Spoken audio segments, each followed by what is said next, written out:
আসসালামু আলাইকুম। আমি পারভেজ মুন্সি, করিমগঞ্জ জেলা যুব কংগ্রেসের সাধারণ সম্পাদক এবং পাতারকান্দির একজন স্থায়ী বাসিন্দা বা জনসাধারণ বলতে পারেন।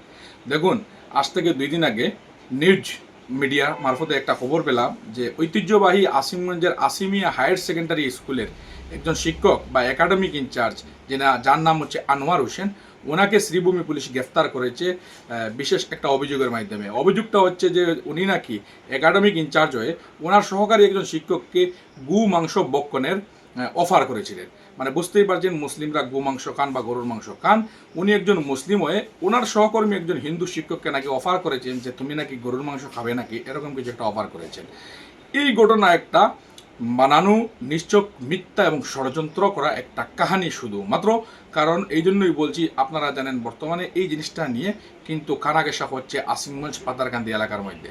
কারণটা হচ্ছে যে এই দিন সকালে, আজকের থেকে মাত্র 2 দিন আগে সকালে স্কুল ইন্সপেক্টর এবং স্কুল এই যে শিক্ষা বিভাগের কিছু ওই যারা দায়িত্বে রয়েছেন, করিমগঞ্জ জেলার উচ্চ আধিকারিক যারা রয়েছেন, তারা কিন্তু ইন্সপেকশনে এসেছিলেন। তারা কিন্তু বিভিন্ন অভিযোগ শুনে এই স্কুলে এসেছিলেন, আসিমিয়া হায়ার সেকেন্ডারি স্কুলে। যখন এখানে এসে অভিযোগ প্রমাণিত হয় এবং একাডেমিক ইনচার্জ যিনি আনোয়ার হোসেন, উনি কিন্তু অভিযোগ করে উচ্চ আধিকারিকদের কাছে বলেছিলেন যে এখানে যারা শিক্ষকরা রয়েছেন তারা এখানে শুধু শিক্ষা সেতু অ্যাপের মাধ্যমে অ্যাটেন্ডেন্স দিয়ে চলে যান এবং ব্যক্তিগত শিক্ষা প্রতিষ্ঠানে গিয়ে ওনারা সার্ভিস দিয়ে থাকেন। এটা কিন্তু একটা বড় অভিযোগ।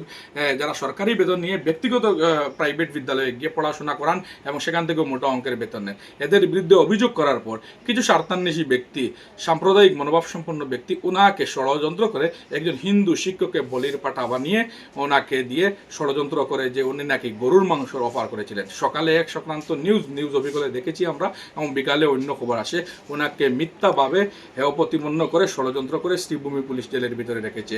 এই বিষয়ে আমায় শ্রীভূমি পুলিশ সুপার বা ডিসি মহোদয়ের কাছে আমার বিনম্র অনুরোধ, আপনি এই বিষয়ে একটু ভালো করে তদন্ত করে ইমিডিয়েটলি ওনাকে রিলিজ করার ব্যবস্থা করে দিন। না হলে কিন্তু সমাজে খুব খারাপ একটা মেসেজ যাচ্ছে যে এই জিনিসটা নিয়ে। ধন্যবাদ।